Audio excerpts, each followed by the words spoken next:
Welcome back to another episode of Illumin. I'm here with my co-host, Alan Muriel. And today we have a guest. His name is Jason Malki. He is CEO and founder of Startup Boost. It's a 30,000 member community, a tech community, 30,000 people.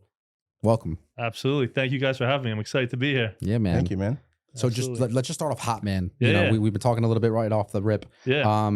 Tell us about Startup Boost. Yeah, absolutely. So in terms of Startup Boost, we've been around for about a decade now. Okay. Actually, a bit of the backstory. So I grew up in Jersey, Bergen County, and I was going to Rutgers in Newark. And essentially when I was there, I went to like an entrepreneurship club, right? Oh, And I don't know, it's like there wasn't much going on in terms of like innovation within like the business, like the school there at Rutgers, surprisingly. So I started pinging like a bunch of different people who had like entrepreneurship clubs at other schools in the area that were like legit. So someone from like NYU who like ran the entrepreneurship club, they're like, yo, like if you want, we're doing this thing called NYC Startup Mixers. It's essentially like a place where you could come, network, meet startups, etc. And at that time, like I wanted to get into tech startups while I was in college. And this is back like 2006. Okay. Oh, wow. Right. And so I was like, all right, you know what? In my mind, I was young. I was like, they say, what is it? Like your net work is your net worth or whatever. Network is your Yeah. net worth, yes, sir. So I grew up working like retail. My family had some other businesses like back in the day. They used to like manufacturing. So I grew up like in a business environment, but it was mostly behind like a cash register, like moving boxes or something. Yeah. So I was like, all right, I want to be an entrepreneur. I want to be my own boss, but I don't want to like break my back. Yeah. So when I saw tech, I was like, oh, damn, that's interesting. Right. And my brother actually does real estate now. He had his own little tech startup back then. And so he got me involved a little bit. So I had some exposure. And then kind of serendipitously, when I reached out to the guy at NYU, who was like, hey, come out, be part of this community. I was like, all right, cool. So I ended up like interning there. But what was cool is it brought me, and it was in New York City, right? And so for me, it was like this whole new world of like tech entrepreneurs and people having their own business, but from like behind the keyboard versus like having to sit in a store all day, which It wasn't a brick and mortar. It was more like digital. Yeah. because it's tech. Exactly. So for me, like that difference was like all I really needed to see. Eye-opening. It was. Yeah. So I know it's still early. I mean, Silicon Valley back in 06 was like the leading tech hub. It still is. But New York was like up and coming. Now like Austin's pretty big. Miami's pretty big. But back then, New York was really starting to like get pace. And so it was a pretty interesting time because we were doing like events in New York. And certain events, we had like 500 plus people. And, it was cool. And we did one on like a yacht, which was awesome. So it was like a cool experience for like a young guy in his early 20s trying to like get familiar and stuff. And then a couple years into it, we ended up merging with like a co-working space actually. We ran their events for like a year, which was cool because I got to do events with like PayPal and like a bunch of other big companies that like if I was my own independent event company, wouldn't have gotten that experience. Yep. But then what ended up happening was one of my buddies who I was running it with, he ended up doing something else. And he's like, yo, like you could essentially take over the business and like run it. And I was like in my early 20s, I was like, damn, that's pretty interesting. And like, look, events is a tough business, especially like business events, because you're always chasing down sponsors, right? Whether it's like a law firm or an accounting firm. And like, that business model isn't great. It kind of sucks, Right. to be honest with you. Mm-hmm. So I got to the point to where I was like, all right, because I was working like a startup during the day and I do Startup Boost more on the side. Or like I have to work in the family business, but then do Startup Boost on the side. And I was like, damn, how do I go all in? Right? Like, what do I need to do business model wise to like make that transition? And essentially, I guess, quote unquote, talk to my customer, right? Because from all these events, I met thousands of founders, literally thousands of investors over the years. I'm like, damn, like in this stage company, we call it like pre-seed Series A in tech, meaning they might have raised like maybe a couple $100,000 to like a couple $1 million. Like in that same space, whether you're a social network, if you're in a fintech app, a health tech app, doesn't matter. In that pre-seed Series A, you have a uniform set of needs, right? They all need a fundraising deck designed. They all need some, if they're B2B, some lead generation. If they need to raise money from investors, they need PR. They all need the same thing. So it's like, you know what? Instead of getting sponsors and trying to make money that way, why not learn some of these trades, start to hire out a little bit slowly, and start to build an agency that complements the events. Right. So that's how I was able to go like independent into Startup Boost, like a full-time thing. Now we've grown our team, which we can get into or whatever, but like now we have a full-on sales team. We have like designers, all that. But for me, it was like, again, it was almost like, it almost happened organically. Right. Like I wasn't if you asked me, when I was, back in college, I worked at a bank and did some like, where does it teller and stuff that I think I'd end up doing what I'm doing, probably not, but it kind of naturally happened. And just from like talking to just thousands of people, I was like, yo, there's a need for this. And like, I have the contacts now to provide that type of value and the skill set. Yeah. So that's kind of like the backstory in terms of like Startup Boost and how we got to where we're at. I'm also working on some other stuff, which you can get into later, which is like an AI startup that we're working on, which kind of actually grew out of Startup Boost in a similar manner, but has like tech to back it up, which I can get into. But that's kind of the genesis story of Startup Boost. We've been around for about a decade. We got 30,000 in our community. Again, it's mainly like founders and investors. Yeah. So look at our events. It's like the RSVPs are like founder, sales, marketing, investor, founder. It's very like business person heavy, Right. not like tech developer heavy, if that makes sense. Yeah. Like the person So- that, I've seen some of the videos from the events and they're packed, you know, Yeah, it looks for real sure. cool. It's, you know, For sure. some really cool places in New York City too that Definitely. are, you know, being hosted at. So congrats, man. Good job. Thank you, man. Yeah, listen, man, it's senior work as well. Love the podcast. So definitely like it up. Thank you, man. Thank you. Yeah. Glad to have you on. Like I said, I knew, like I said, when you walked through the door and we started kind of conversing a little bit, you know, I was just like, Yeah. this guy right here, you know, he knows what he's talking Yeah, about. We're on the same flow. We're on the same flow. I picked up what you were putting down, you know? Yeah, teamwork, baby. Oh man. So, what else do you have going on though? You know? Yeah, so I'll unpack that. So basically, we have the agency, we have the events. We're super active there. I will say, like, just on the agency side, the event side, really quick. Like pre-COVID, we were probably doing like 20, 25 tech events a year in New York. COVID hit, so for us, it was like, oh damn, like what do we do? Right. So at first, it sucked because we just couldn't do events, but it kind of forced us into some growth in that we learned like online events. So Right. now, like this year, it's like more of a hybrid approach. Where like half of our events are probably in person, half are like digital and all that. So that's been like a cool kind of like forced learning experience, Okay. if that makes sense. Yeah. But yeah, something we're working on, but that kind of, again, just like evolution of our business is that we're now working on our own startup. So like, you know, as an agency, we probably talk to like 30 founders a week, probably like 5-10 investors a week. And you know, one thing is like we've seen so many startup pitches that like we know like what's good and what's not, essentially. Right. And so like for us, we've always been like, all right, how do we eventually like, because an agency is cool, it's a good business, it's a good lifestyle business, but it's not really that scalable, to be honest with you. Like there's only so many clients we could deal with on like a daily basis. There's a certain cap there. Yeah. Right. So for us, like, all right, for us, like, how do we take our expertise and what we know how to do and put some tech behind it to create some scale and create something like bigger than just an agency? So like one thing we're working on right now is that within our agency, one of the things we do a lot of is fundraising. So a startup will come to us and be like, hey, look, like I'm raising maybe on the low end, like $500,000 up to maybe like 5 mil for my startup. And those are pretty common numbers for tech startups. It's like you kind of need that capital. Tech is expensive. It's expensive, Too. Like very.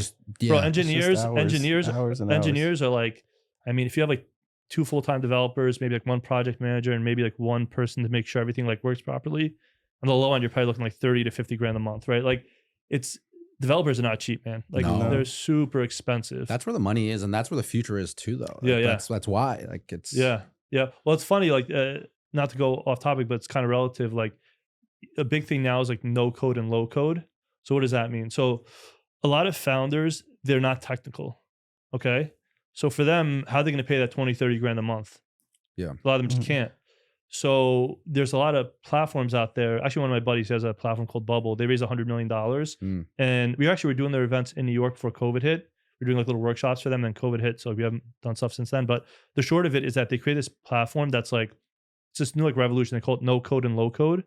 So me as a founder, I remember I sat down with Emmanuel years ago, the founder, and he was like, with my platform, you could build Airbnb with not knowing how to code. I was like, what? I was like, that sounds crazy. Like, what do you even mean? So that's the thing that's becoming very popular now is like a lot of entrepreneurs are creating their first version of their product, getting a lot of early traction and getting enough like proof that the thing works and then go raise a couple $1 million. But now it doesn't cost that 20, 30,000 a month. They could create like a no code, low code solution early on just to to have essentially proof. lower the barrier to entry, Yeah. get that product out, and then eventually go maybe raise some more money, etc. So yeah, it's super expensive though. And that's why the numbers are so big. But it's that. So what your friend is doing, that's like a new concept though. That's It's been around for a couple of years, but still relative. Like the average Joe like doesn't know what the hell that is. Yeah. Like if you're in the tech space, like you kind of know. Yeah. But like yeah, it's not as like popular as it probably should be. Like Yeah. there's a lot that an entrepreneur could do now that 10 years ago you could not do. You literally needed a couple 100,000 just to build that MVP or minimum viable product. Yep. So now like you could do MVPs for, you know, your sweat for you just taking the time, which did not exist, which is a huge Right. barrier for a lot of people. So it's interesting. But yeah, just to wrap up on like what we're doing. So yeah, like one thing that we notice our agency is that most of the startups, they need to raise money. Yeah. Right. So they'll come to us. We'll do a couple things. Like literally right before I got here, I was literally auditing a 40-page slide deck for a client who's raising money. Like going line by line, like editing the deck, all that. So we do a lot of like consulting on like getting the deck together. We also do a lot about getting their narrative right. So when you go to an investor, You got to, identify the problem properly. You got to then, tell them how big the market is and how much money could be, made solving for that problem. Then you come to the rescue with your solution. So things like that. Yep. So we'll coach them with stuff like that. And beyond that, like we have a lot of investors in our network. So we'll introduce them to investors and stuff. So what ended up happening was I took a step back. I was like, all right, this is a good part of our business. It's pretty busy. How do I create scale? Right. So the way we're creating scale is like now with our new project, it's called superwarm.ai. As you guys probably know, AI is like everywhere right now. AI has been crazy. We use AI, for some What do you guys stuff. use? ChatGPT or? ChatGPT is the big one. Yeah, That's just helpful for like script writing or like just Yes. coming up with concepts. I mean, we dabble. We're like in so many different industries. So Yeah. like even if it's just like internal content, creating like a YouTube video or something, it's just nice Oh, to yeah. be able to just. You still have to fine tune Huge. it, but Yeah. there's some crazy stuff that you can do though. I Yeah. mean, not to derail from No, it's your great. conversation. Like there's people who are camera shy, so like they Yeah. don't just want to present and get on there and get comfortable, but they're like the local expert, like they know exactly what they're talking about. They know, just they're the person, but not on camera. So the some of the AI work that you can do is it's crazy. You can choose male or female human being. It's not a real human being, but it looks like a human being. Yeah. This person does not exist, but it is a human I've being. seen some stuff about this. And then you could just plug in. So you could literally say like, okay, script write something from ChatGPT, pull that script, put it into this other software, and then you're running a human being who's doing, let's say, a training on how to record with like a DSLR camera. Yeah. And it's like it's a perfect 60-second video. And then you could take that even into further like AI and like have it like master your audio That's and then do like some incredible. of the editing. Not that we Yeah. do that, but I'm just saying like we could, which is nuts. I think Rogan was saying the other day, or somebody was like, if you have enough of someone's like voice samples, Yes. like yeah. you, even you guys, you've been Yeah. on so much on podcasts, you can technically take your voice and just throw some AI behind it. That's scary to think about because and literally, like, could start making content about you guys. Literally, it's crazy. Impersonate us. So somebody out there's gonna impersonate. Yeah. They're gonna take a clip of what we're saying and make me say something else. Deep fakes. Yeah. Yeah, Deep the deepfakes. Yeah, Yeah. there's some good ones and there's some bad ones, but it's Yeah. That's someone like Joe It's- Biden the other day. I was like, for a second they got me. I was like, oh, dude, he wouldn't say that. You know what I mean? Like, yeah. but you know what's interesting also, like you kind of touched on it. There's even apparently now like social media pages, literally apparently like today, where people think that like they're like people, but they're just like AI. Oh, you're right. So there's a page. I forget the handle, but I think it's like a woman, like a girl. So this person, this female, has like the most amount of followers for Yeah. it not being real. Yeah. But there's content, there's posts like the person or the AI doing this or doing that. It's like depending on how you look at it, like it's kind of fascinating, but it's kind of creepy and like it's a lived Yeah. in real life. like if you looked at it, you wouldn't know that that's not a real person really. because it's just like I forget. Like I think Andy, if you Google this or you look it up, like we could plug in like the handle. Crazy, bro. I even heard there's like apparently agencies that are like spurring up where like they're trying to create like really cool like AI models and stuff of like, again, like personalities or whoever, They're kind and of trying to build it up as like almost like an OnlyFans. a regular. No, but they do that Yeah. too. So I didn't know about the OnlyFans. That's well, because think about it. So if it you makes sense though. if you can if let's say I was camera shy and I wanted to talk about X Yeah. and I needed to make a video and I can select the person, choose their hair, choose the skin tone, and choose like whatever. Yeah. Your you could- fantasy or whatever the hell. You could take it a step further, Yeah. and especially now with like the metaverse, but you could take it Yeah. a step further, and you could basically give curvature to whoever with whatever, Yeah. and then depending on what platforms you want to put that on, like OnlyFans, you could, and so you could in Yeah. theory be running an AI account on this platform, generating monthly revenue from just subscriptions. Yes. It's just like it's so twisted, but Yeah. it's And you're not, and to crazy. your point, like you're not even in front of the camera for any of this. Yeah. So you Yeah. can almost essentially produce this whole thing, Make a fake. and you don't put your face reality. in front of the camera. You gotta just be careful where you get your information from. Fact check stuff, Yeah. Just I Make always sure say what's like legal and what's just not. it's good to Yeah, get right, information right, from right. a couple people and then just be like, okay, like form your own opinion about it and then put that out into the world because if you take anything by its surface, then it's just like it's so like I find myself honestly using ChatGPT now more than Google. Like Yeah. personally, like I'll go and come like, yo, those are the results, and I'll go to chat and it'll be like 10 times better, and I'm like, all right, like I'm literally starting to like not use Google like half as much, and like that's nothing. Imagine like what's around the corner in terms of like all the stuff you guys are rattling off. Like that's an entire business right there, and people are gonna do that and make money off of it. And like if you're able to kind of wrap your head around the value prop right now and find some like solid use cases and utility, I feel like there's a ton of money to be made with like almost like you're not even doing anything, but you are doing like kind of the basics, but like letting the AI kind of yeah. I mean, if we get into like nitty gritty of like our business, it's like AI has always been around. It's been just developing, but Right. now it's almost like it's taking these quantum leaps where it's like, Yes. whoa, like that's, like Yeah. mind blowing shit. Too easy now. But for us, it's like Photoshop, right? Like if you go Yeah. into Photoshop and you wanted to like just like I don't know, like it's a cloudy day, right? And we're talking real estate. It's like you, Yeah. in theory, 10 years ago or whatever, would have to go in and individually mask the sky through tree branches and Right. pigeons and whatever, like the roof and the chimney, and then like swap that manually, which would take time. Now I can go into Photoshop, right click, sky swap, replace my sky, Boom. done in less than 60 seconds. Yeah, If it's you know amazing. what you're doing too, Amazing. though. Yeah, you got to know like Um, it's almost like knowing what prompts to throw into ChatGPT right Correct. now. So, Yeah. but so it's it's there. It's how you use it, how the Yeah. consumer uses it, and then leverages it to create these businesses and to further their business, which is Yeah. what you're saying. Which Well, you know what's interesting? So like you kind of just touched on it. Like there's the utility of AI has been powerful for a long time. Yeah. Thing is, sometimes I feel like society needs to see like a solid use case, then be like, oh, that's how you use it. So like for example, if you know a bit about the backstory on OpenAI, the founder Sam Altman, or one of the founders, Elon's apparently a founder too, but the main guy Sam Altman, he ran Y Combinator, which is like the Harvard of tech accelerators. So essentially, like people come to Y Combinator, they get trained up, they'll get some money, and then those companies not being worth like billions. And so Sam Altman is so big in Silicon Valley that they raised $1 billion before they even like put anything out, right? So and then again, AI has always been capable, but Sam was able to like be Sam Altman number one, right, raise all that capital, create ChatGPT, and create like kind of hey, like oh, that's how that works. And now all the entrepreneurs are like, oh, I have a reference now. So Yeah. now it's starting to get like crazy because of that. Like think about even you mentioned like the metaverse, or even the blockchain. They're still in a scenario where they kind of need that. Meta's trying to be that for like the metaverse. Yeah. But I feel like even the blockchain, metaverse, even like NFT, like true utility, all that, it's like they need like a win or two that they can almost like reverse engineer and like the average entrepreneur can comprehend. Yeah. Like AI, that's starting to happen right now because of So like if OpenAI didn't drop, I feel like ChatGPT didn't drop, like people don't be talking about AI still. yeah.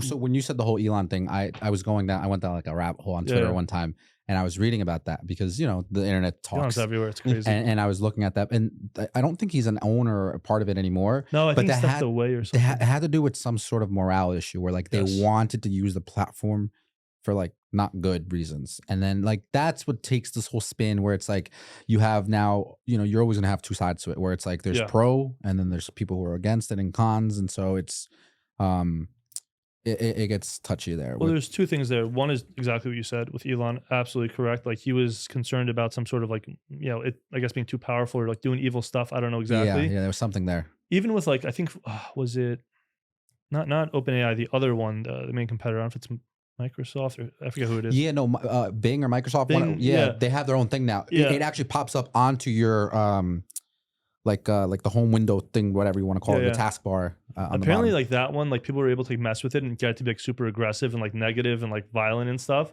And then so there's that. So I get maybe that's kind of what like Elon's talking about specifically. Maybe kind of that end result of like it, having enough power to like screw up. I don't know. Or I always look at things no like idea. this though. You know what? Me and my friends the other couple weeks ago, I want to get your opinions on all of this actually. Yeah. So there is, since we're talking tech, since we're talking like all this stuff, Yeah. there is obviously like we're obviously in the digital age. There's no disputing that, Yes. right? And we're only going to continue progressing and going deeper into our applications with how we're using this stuff. Yeah.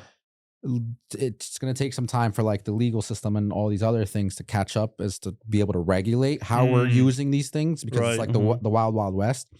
But this is a very like just question that I want to, even from the audience, I want to know what you guys think. With technology as it advances and as we get AI and as we get robots and as we get all these machines, right? Because as is, we have machines. Like this is in theory like a Yeah. machine, right? It serves a purpose, it's an For application to sure. it.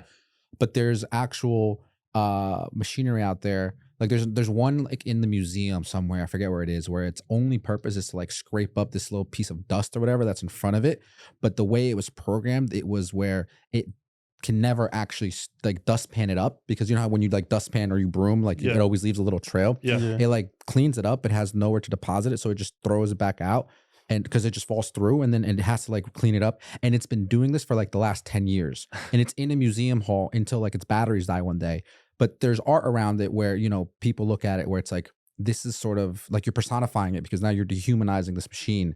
And so It's you like look a at it. slave. So yeah, so it's essentially like a slave. It serves to Mm. only do one task and one proper thing. Yeah. So the question, I know I have to give this whole backstory, is one day when we do have, let's say, these robots and AIs walking around or doing whatever it Yeah. is they're doing, and it gets smart enough to identify that, you know what, I don't want to do this task that I'm programmed to do. Right. There you go. Do we feel sympathetic to the fact that like this robot, this Steve. AI should have free will because it's able to think for itself at this point? Right. Or we as the owners, that's a heavy question. That is a heavy question. Yeah. What do we think? What do we think? I want to know. You want to lead off? I mean, if it's that smart, right? It's like, what is a human? Like, what makes a human? We say like you have a heart, you have a mind, you have free will. Yeah. And if the only thing that a robot doesn't really have is technically free will because it's programmed to only do one thing. But because it's but but the thing with the AI is it's so much smarter than just programming, where it's giving it computations. It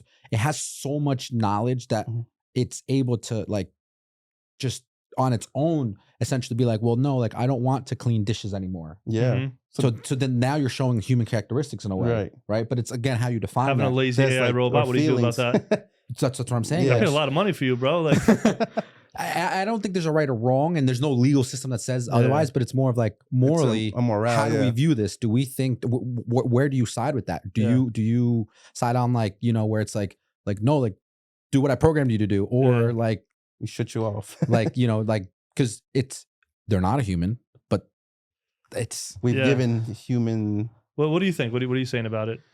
Yeah, I mean, in a sense, it's like we're the creators essentially. Yeah. So it's like we at the end have the power, but if it were to get that smart and overpower us, the only way it would become bad is literally if it would overpower us. I guess through physical force or outsmart us. But it probably could though. That's the thing. Yeah, and it probably could. I mean, there's plenty of movies I think we've all grown. Honestly, I think what we're talking right now is what Elon's worried about. Literally, I don't know some iRobot shit, but like, I would guess. But I mean, honestly, my 2 cents on it would be that, look, one, there's actually a startup right now. I'm forgetting the name. I saw him on Twitter the other day. He tweets a lot. The founder, but they literally have like human looking like robots right now. They're gonna be like AI powered. Like that is happening. Yeah. You guys have probably seen like Boston Dynamics. They have like those robotic dogs and stuff, but this is like more AI powered. And yeah, it's interesting because what happens when that moral compass gets built, to your point, right? Like, is it something where like, and that's, you know, like anything else, I think there'll be a divide. Some people have empathy for them, right? And be like, yo, like they have rights. And other people be like, dude, it's a robot. Like, what are you even talking about? That's I guess right? Robot so rights is what we're talking about. Yeah. So in my mind, I feel like it's going to be like a split in terms of people's perception of that. But like, I guess even like legally, there's eventually become like laws around that. Like, you know, you can only have your robot work like 20 hours a week or something. Like, is there like a certain like limitation? Like, that's what I'm saying. That's what I'm saying. To your point, like, what if 20 years from now, 20 years from now, something like this is bound to happen. I just look at it like this, and not to get controversial with like topics. It's like owning a car, basically, though. Like you own it, and it's like you do whatever you want with your car. But a car, as long as you go the speed limit, I don't know. But the car, it doesn't like it does like you're driving it essentially, right? Control. So it serves that function. Whereas the AI kind of, you know, in theory, like that robot where it's programmed to do that one thing. Like if you program, again, I'm talking like 10, 20 years down the road, just, you know, it's. Well, listen, there's to your point there, I was watching the other day, I think it was the Bing AI machine, and somebody apparently like internally at Bing or wherever, they had like a nickname for the AI. Let's just say it was Michelle. I forgot what the name was. Sure. And someone knew that. So they kept bothering the AI being like, yo, I know your name is Michelle. Like, stop playing games. Like, I know it's Michelle, whatever. And eventually, the AI got pissed and goes, I'm not Michelle. Stop calling me that. And he like did it again. And eventually, the AI is like, you're being extremely rude. Like the AI essentially got pissed at the guy. For it to recognize it? Oh my gosh. Yeah. So that's what I'm saying. Like because AI, you like people underestimate what AI really is and how smart and so like the gravity, like just passes law exams like it's nothing. Like it's like there's robots that do surgeries who are more precise than human beings, which are taking doctor jobs away. So it's like, if you're a surgeon, like this, you know, because again, you're a human being, you can only be so accurate. And there's so many other external factors. Did you get a good night's sleep? Are you a drinker? Do you smoke? Like, did you have a good lunch? Like, are you focused? Are you tired? Like, is personal things emotionally affecting you with your surgery that you're trying to be professional about? Whereas a robot, it's just a robot. It's just going to come and do its one thing. You know, what's another thing I think kind of to your general point is like, I think beyond like, okay, the AI and the robot and kind of dealing with them directly, it's like, okay, the average human, I feel like anything else, like some people are going to adopt AI and use it to their benefit. Other people are like, yo, I'm old school. Like, I'm not using that type thing for like anything. So then what ends up happening in terms of like that divide amongst humans, like where it's like, hey, like me as an entrepreneur, like I try to, you know, protect my bandwidth and do things efficiently. I'll be using AI like no other. Maybe another person who has a marketing company is like, nah, I just want to like get on the phone and hammer out myself or like whatever the nuance is. My point is like, I think that's even another interesting topic just generally of like, are you going to be someone who like utilizes it and uses the benefits of it, or just like not really pay attention and kind of fall behind, whether you're a business owner or like, a student? I don't know. Yeah. It's interesting. I'm all for it. I have I think we all have at some point or another friends who are professors, teachers in the Yeah. school system. And can you imagine being like 16, 15 or in college or whatever, and this comes out and it's like, Yeah, it's ridiculous. I've going to seen, Harvard. I've seen, I've seen like the hacks where it's like, okay, get ChatGPT to write your prompt, write the thing. Then you take it through another software. I've seen this. My cousin showed me this. Where it's going to paraphrase and rewrite it into a better wording, so it doesn't lead back, because the way they're calculating it is, again, with tech, where it's match sampling words and the structure of, is it 30%, 40%, 80%, like, and so it's nuts. Yeah, but so in the school system, it's going to be frowned upon. Much to your point. Yeah. But as an entrepreneur like myself and you, where it's like, okay, You have to. I'm using it. Like, I'm all for it. Let's make life easy for ourselves. It's honestly a free employee. You want to do a newsletter, you want to do a social media post with some interesting threads, even to get ideas. Like, it's like you could hire someone full time for that. Yeah. Or you could just be savvy and spend an hour a week and it's done. Yeah. It's interesting. Yeah. But yeah, I feel like just coming full circle. So we're talking about the startup. So, all right. So with Superwarm AI, what we're doing in terms of like AI coming full circle. Yep. Definitely not that sophisticated. We're not making any robots. Not yet. Nothing you guys got to worry about. We're not breaking any laws or creating any new laws around what we're doing. But the short version of it is kind of similar to how I got to Startup Boost. It was just like, hey, I saw a need in the market. It was consistent. So now us as a marketing agency, again, we talk to probably like 30 founders a week. We use Calendly, and like one of our questions is like, what service do you need? Right. So we list off like, I don't know, 5, 6, 7 services, and 90% of the time they say we need help with fundraising to startups. 90%. It's like just consistent. They all need help with that. They all need money. Everyone wants money for their company. So essentially what Superwarm does is, knowing there's that need in the market, we're using AI to essentially facilitate introductions between founders and investors. So short version of how it works is there's two sides of the marketplace. There's the founder or the entrepreneur, and then there's the investor, right?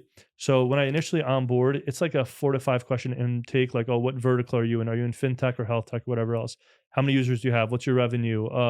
What's your business model? Some basic stuff. The investor complements that on their side, says, okay, I only invest in health tech and insure tech. I want at least $100,000 in monthly recurring revenue.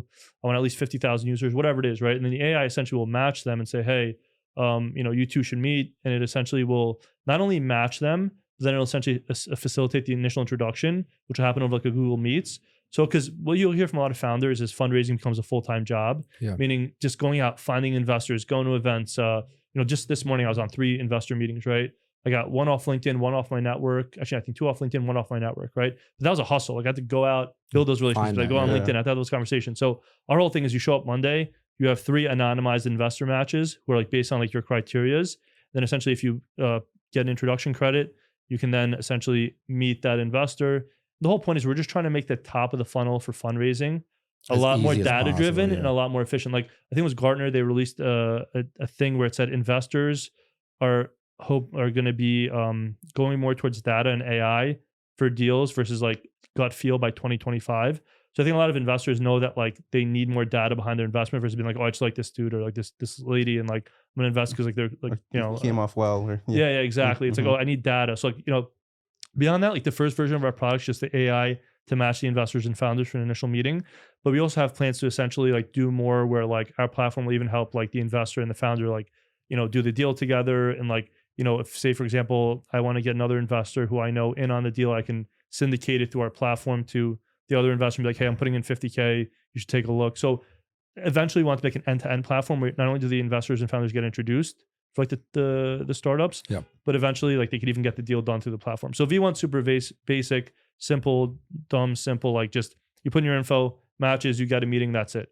V2 is going to be like, all right, now let's create a SaaS product, software as a service product, where like, investors or a big fund might pay like a recurring fee to have extra features where they get better at, managing the deal flow and intaking it and all that fun stuff. But yeah, but the point is like, my kind of point here is like, me as an entrepreneur, it's like, I've gone through experiences. I've done it in a very manually intensive manner. I've learned the nuances, the ins and outs. And then eventually I put an agency behind it. I put tech behind it. So like, I try to go off of like my experiences and like where I know there's a need. Right. And like, I guess we call it a blue ocean opportunity versus trying to force an idea that's like, shark infested, if you want to call it that, where there's 10 people doing the same thing. And it's like tough to, get some With that AI, it sounds like Yeah. speed dating, but like for like startups, and you know, capital Investors. raising and the whole thing there. Yeah. It's cool. I have some friends who went through the same process a couple years back. You know, Yeah. they ended up actually on Shark Tank and then partnering nice. up with one of the Amazing. sharks. And Brilliant. then, you know, Do you know what shark? I'm curious. Damon. Damon, okay. Yeah. What was the product? What were they doing? Shoes. Actually, have them right over there. Oh, yeah. There's a couple Oh. boxes, and then there's the ones that are right there. Andy will show them to you. Nice. Sorry, camera can't see Those what they look are. fresh. You guys can tune into, I think it's like episode 2 or 3. Nice. Yeah. We're gonna plug them in. Get your Shut pair up. today. So Those are fresh. they turn. It's a house slipper that turns into a shoe. So if you pull like the back, Wow. it's a double soled, double layer type. Go upwards. Interesting. Yeah, you could just like pull Pull it know, out? Yeah, I don't just put it pull it out. out. You're not gonna break it. I but see. it- I see where it's going. Yeah, That's but it's just interesting. like if you just hold it, and it'll just come Yeah, out. it pops then, out? yeah. Oh wow. So what's nice about it is it's convenient for the sake That's of like, you know, you're gonna walk your dog, you're taking out the trash or whatever. Yeah. Plus they've made them real stylish too now. So you wear this inside the house also if you want, like if you take off the sole. Yeah. So here, let Yeah. me show you how this would Yeah. work. pretty fresh. This basically comes here. This comes a out pop-up. like this. So then you have Wow. your slipper here, and then like if you were wearing this, you know, let's say Yeah. because there's the whole It's like, like, like right before I like leave in my apartment. It's like I have my sneakers if I go do something, or my Right. slides. Yeah, your slides kinda pretty like- much. yeah, people have their slides, two in people have one. their shoes, people That's don't like to pretty track clutch. like dirt through like the house and stuff. So it just Yeah. becomes, you know, but whatever. So like Very cool. had you know they known about your product a couple years ago, like it's Yeah. you know, even now though, I mean, hey, Yeah, when I co-founded guys Chris, are he's watching, like, when my co-founded Chris, he's like, bro, as soon as we launched, because we're launching like 2-3 weeks, he's like, gonna hit everyone on Shark Tank. I was like, yeah, go for it. yeah. So Yeah, no, it's nuts. And also what you were saying too with like the blue oceans and stuff like that. Yeah, Yeah. I mean, so there's 2 types of innovations when it comes to business, right? I think it's Peter Thiel, one of Elon's Thiel's most, huge. you know, Yeah. I read his book where it's like is it 0 to 1. Yeah. Yeah.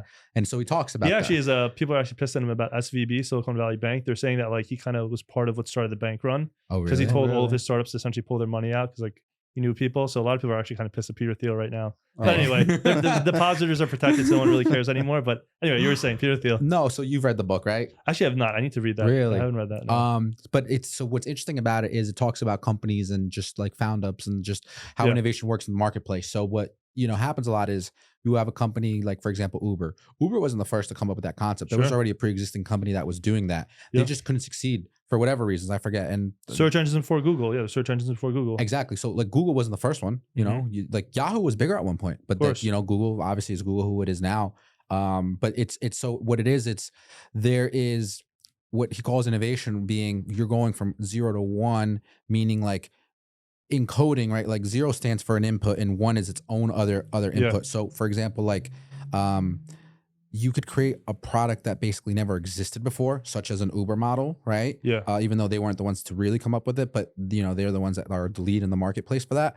And then you have people like Lyft, where they come in and then they're just doing exactly what this other company is doing it, but Yeah. they're putting their own twist to it with like a slight change or like a slight whatever.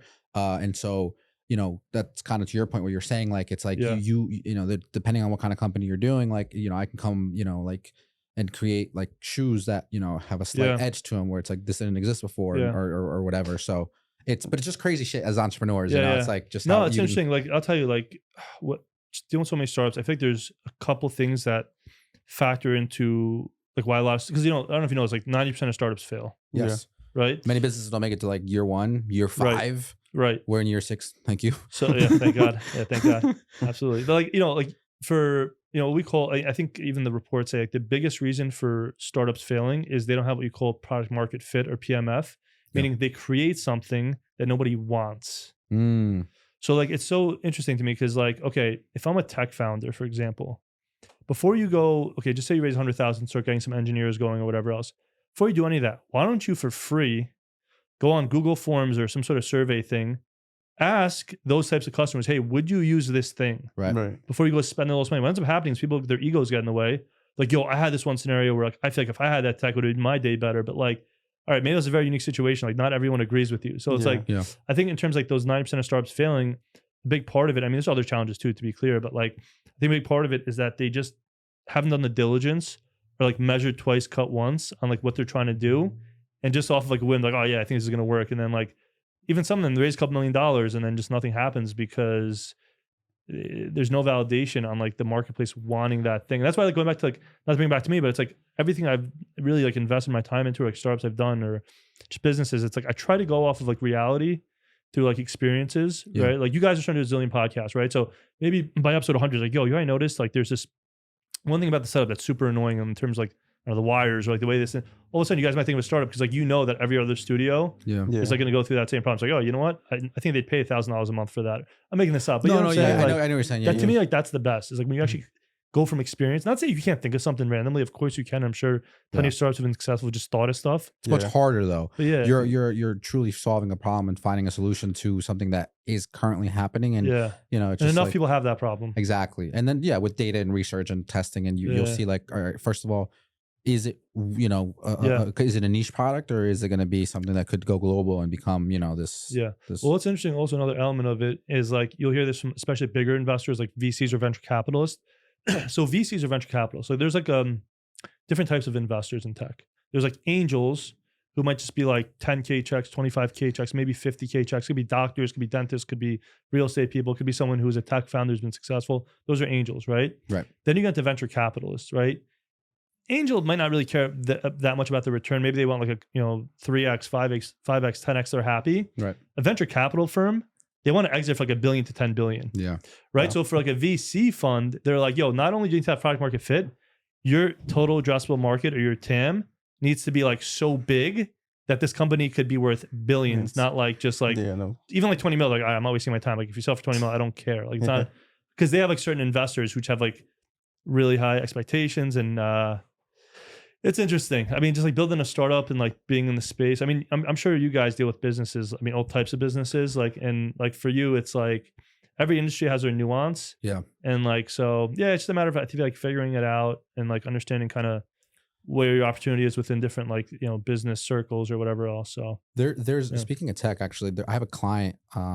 They own a couple of restaurants, so they have money in that sense. But I don't know if I can talk about their project per se. Yeah. We'll just bleep it out. Yeah. They the anonymized version. Yeah. They have an app that's coming out. Yeah. And I guess the best way to put it is, I guess by the time this comes out, I don't know. But they're actually, you know what? I'm going to put you in touch with them because they're looking for investors. They've been going through rounds. They've been holding off doing their media and shooting with us because they're like, okay, like we want to shoot this, but get the fundraiser. Market fit, baby. Product market fit. Exactly. So, no, but so I'll give you their number and put it in contact. Definitely. And then I don't know how much capital they're looking to raise or what they need, but I know they've been holding off doing videos with us. It's been like 3 months, so it takes time. Again, outside looking in, just from the little that I know. Yeah, it's again, I don't know how much time they're dedicating to it. Timing's a big part of it. Yeah. I'm curious, like for you guys at Sideway Triangle, like who's like your demographic in terms of like personas or customers? Is a lot of like small businesses you guys deal with? Like what's like the range look like in terms of like over the years, like the client roster? I think that those medium-sized businesses represents a lot of what we do. When you say medium, like what does that mean? Like 2 stores, they have like 100 employees, or like is it usually mom and pop shops, like, or is it mixed bag? I'm curious. It's mixed. It's mixed. I mean, we definitely have experience working with like local and global brands for sure. Like, we have companies who we've worked with, and there's not too many of them, but they're like, they're just like in countries. Yeah. Like one prime example is I don't think we have it in the fridge, but we used to carry it. Is Topo Chico. They're a Coca-Cola owned company. They used to be a Mexican company that got bought out or whatever, and it's a seltzer. Yeah. They make like some spike seltzers, but they make like normal seltzers and like flavored seltzers, just like casual beverage or whatever. So we've done like videos with them. I know the marketing girl over there that basically hired us, and we just started making content, and they just but that company, it's essentially like you have this one company that's owned by this other Coca-Cola company. Makes sense. That's like huge. You can still throw Pepsi on your website now. Still counts. And then we have other, actually there is another tech company. It's called IPC. Okay. They're like solutions for trading or something like that, telecommunications or whatever. And they, they're working like with all the like the exchange trading just across the world or whatever. So they're like in like all these countries. And we were making the videos for like their like website and stuff. And I was like, this is huge. It's good money too. It was like, these are like $1,000, and like obviously you're dealing with like starting up millions, but like for us, it's like, if we can get, these 5-figure checks from these big companies because it's not much to them. That's amazing. That's great. To be clear, the millions are not going to me. But no, but I hear you. No, listen, but that's the global though, right? That's not like every single day transactions. But then a lot of it does come down to that. Like to me, I would guess call it medium, where it's like I don't know. I mean, some of these companies definitely clear millions, and some of them, they Yeah. have to. But some of them are chains, so they are like, if we're talking like hospitality and like restaurant space. Interesting. They own obviously a couple of these Yeah. real estate properties or some of these venues, and so Sure. then we partner up with them, and then we're creating again their media for whatever their purpose is, whether it's just a flex, whether it's for the website, whether it's for social media, whether it's to run the next commercial. And then, indirectly, like we do some dealership stuff where it's like, we have like just like Nissan, BMW, Toyota, like Yeah. just like, your just everyday car stuff. But then, yeah, for sure, we have these local mom and pop shops, startups too, right? Yeah. But not tech startups, just like somebody saying like, hey, I'm going to launch a clothing brand, or I'm going to Yeah. launch whatever. And they're like, I wanted to get some good merch to put Yeah. on like Shopify or whatever. So it's such a mixture. It's such a Yeah. mixture. Like It's very interesting. Yeah. we're all over the place. See, that's kind of cool. Like you guys almost have like, like I almost like pigeonholed myself by naming myself Startup Boost, because Mhm. essentially like it's almost hard for me How'd to you come up with the name? It's a good question. That's good. How did I come up with the name? Huh. Was it Actually, because it's you actually knew- at first we were Alley Boost. I'll tell you why. In New York, like in Silicon Valley is San Francisco. Silicon Valley. I was just there 2 weekends ago. I actually Oh, were drove you? past it. Oh, Client, sick. client work. Oh, Yeah. beautiful. Yeah. So, but I was there and we're driving, or my friend's driving or whatever, and they're like, "Yeah, this is Silicon Valley," and I'm like, "Oh, we're like what?" I was like looking around and I was like, Yeah. "Wait, this is it? Like, Like, where's we're here?" Zuckerberg? Yeah. So yeah, I saw it in person, so I know what you're talking about. Yeah, But yeah. so in New York, So there's quote unquote Silicon Alley, because there's like kind of I guess like an alley of like a certain like I don't know avenue of like New York where a lot of startups were. Yeah. So anyway, back then, so I was like, all right, Alley, and then Boost. They're just like sounding cool. So I was like Alley Uh-huh. Boost, and eventually we rebranded to Startup Boost to be a little more broader. But interesting enough, like later on in my career, as like we started getting bigger clients, I was like, damn, was that almost like a mistake because I'm like pigeonholed into like dealing with startups versus like say a big corporation wants our marketing service and like, oh, you guys just deal with startups. Like, right? Yeah. so it's a little tricky, honestly. Like, I mean, at this point, I'm like too lazy to ever change it. And like, Yeah. I mean, I've worked with bigger brands and just like, To rebrand everything now. yeah, I've Yeah. done it before. It's not fun. But like, yeah, like I think kind of sounds cool. Startup Boost. I feel like people like a it good and name. stuff. Yeah. Yeah. It's a good name. So, but even like now with like Super Warm, like I kept it a little broader and didn't do like Investor Warm or something. So I'm like, you know what?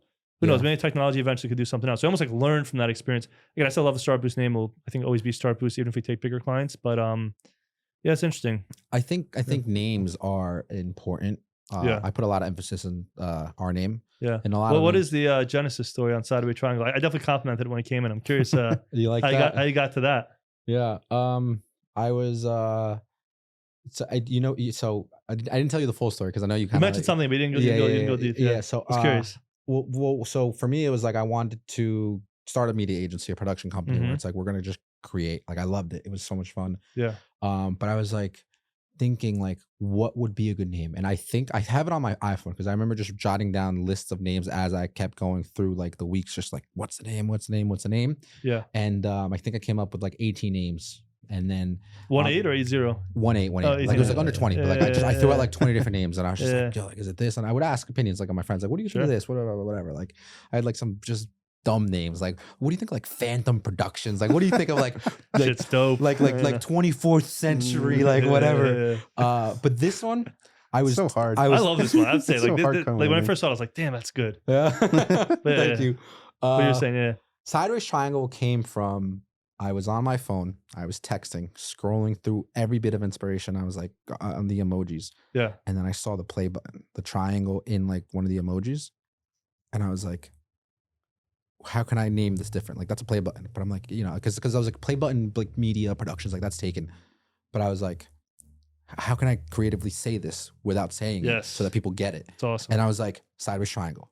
Boom. And then I was like, and then everyone like, and so I was working at my pizzeria job. That was my last job I ever had. And I was like, what do you guys think? What do you guys think? And I was like, yeah, this is dope. I was like, okay. But like, I was like, you guys just might be saying that because you're my friend. Like, Yeah. so then I had to go test that. And then, surely enough, I was like, yeah, I got the approval. And I was like, fuck it, let's run with it. I also made sure to make sure it wasn't existing anywhere. Cause that was big. I was like, I'm so big on like being the first, being original, being creative. I'm proud of what we do and the name and everything.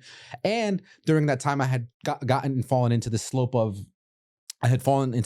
like looking at logos and names where like I was like a lot of companies have like the two setup names where it's like you have like now I can't even think of a name, but I got you. where it's like this and this. It's like Home Depot. Like you have like just all these companies that like Open had AI, just there we simple go. 2 words. Open AI. Like you Yeah. have just it's like I was like I was like, it has to be like 2, or it has to like click, and it has to roll off the tongue well, and then like the Sideways logo triangle. itself has to look good too, and then it just kind of came to born. I got it done on Fiverr.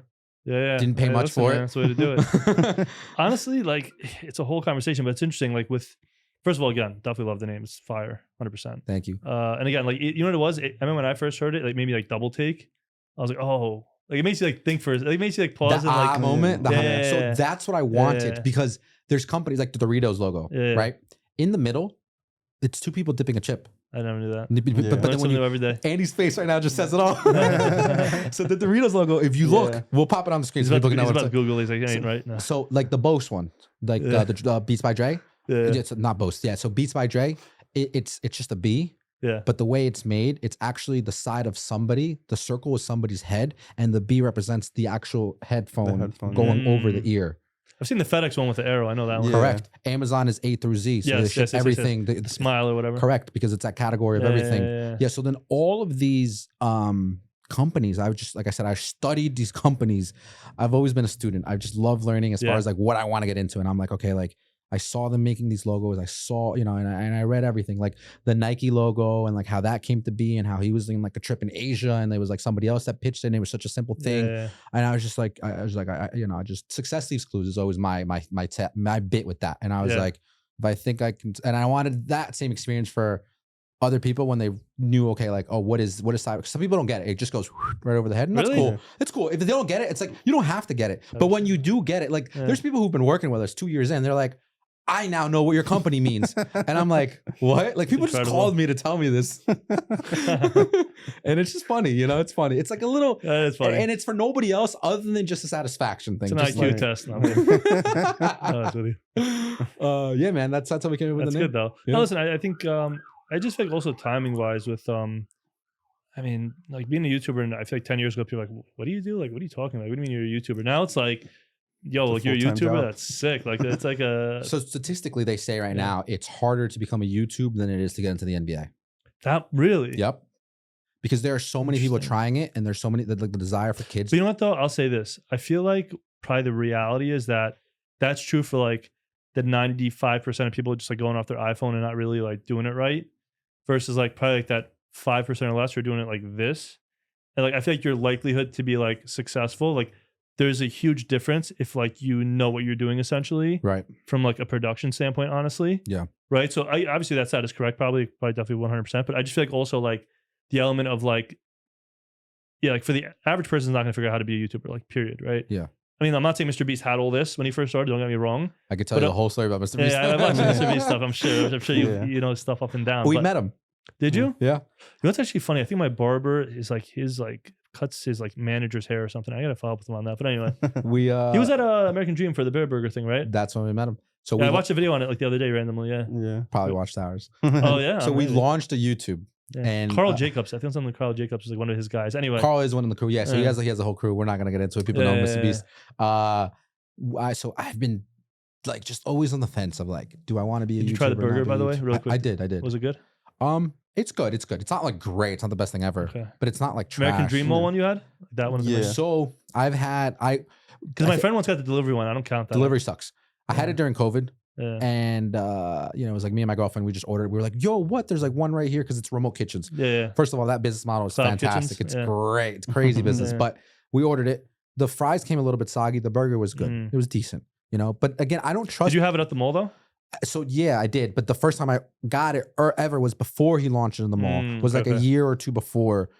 Off Uber Eats, ordered it. Spent like $30, whatever. Ridiculous. But I don't trust delivery anyways because by the time it gets to you, it's a little bit colder, it's a little bit soggy. It's nothing like eating it at the restaurant and knowing like, okay, this is as fresh as it's gonna get. Not to go off topic, but Houston's in Hackensack. Yeah, I've been there, dude. Literally, one time I don't know who I was with. They once like take like fries to go, like their kid or something, and they're like, no, like what do you mean? They're like, oh, it messes with like the integrity of the fries, the quality. Yeah, so like, they literally won't let you order fries to go because it's like only the fries. I think it was just the fries. Like there's certain items that they won't let you like order for takeout, and I'm like, because then you'll just think, really these fries, the fries terrible, suck. Even though it got there late. No, it happens. Interesting. So you'll know. That's what my mind. I thought we thought she was joking. We all looked at each other, started laughing. Like all right, seriously, like, all right, like come on. She's like, no, we're like, you're serious right now?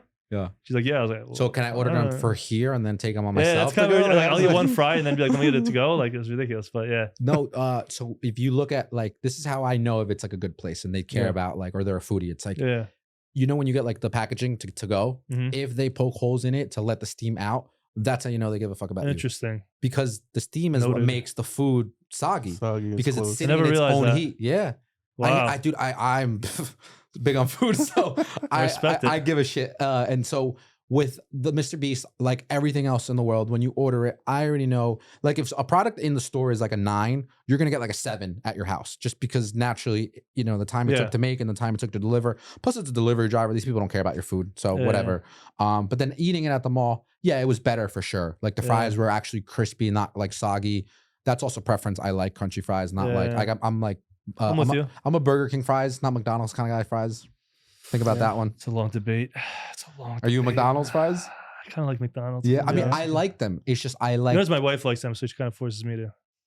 They taste too salty for me now. I'll take Burger King. I lived on McDonald's, like I say, probably my first 10 years of my life as a kid. Growing up, I used to like the chicken club was good. You know, like the long chicken club. That was my go-to when I was younger. McDonald's fries are like somebody stomped on it because they just come out flat. They're definitely small. Bro, they fry this thing, just stomp on it a couple times, and then they put it in the bag for you. You're not wrong. You're not wrong. So with the Mr. Beast thing, for the longest time, and this is an honest story, I remember being in like 8th grade making videos, taking photos with like a little like one action camera or whatever. So I've been doing this. So you've been passionate about this for a long time. Yeah, but I never thought of it as a career. I just enjoyed it. You know what I'm asking? What made you initially get into it as a kid? You have like a family member or like you just had some technology? Someone gave you a camera? I think we talked about this on like the last. So basically what it was just my family's just big on memories. We've always taken pictures on vacation, on birthdays, for special events. So I would just, to me, again, you're like 9. It's like, yeah, I'm ready to take a picture. Let's do it. My mom was always like, stand up straight, wash your face, like just pose, like just. I was like, okay, like I'm ready. Like let's take. As soon as you left the house, you knew there's gonna be a photo shoot. Like I'm ready. Like let's do the photo. You know, made you do makeup at home. You're like, come on.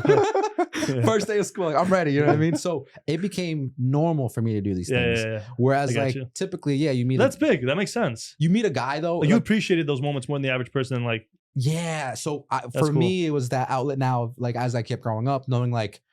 I want to remember these moments one day in my life.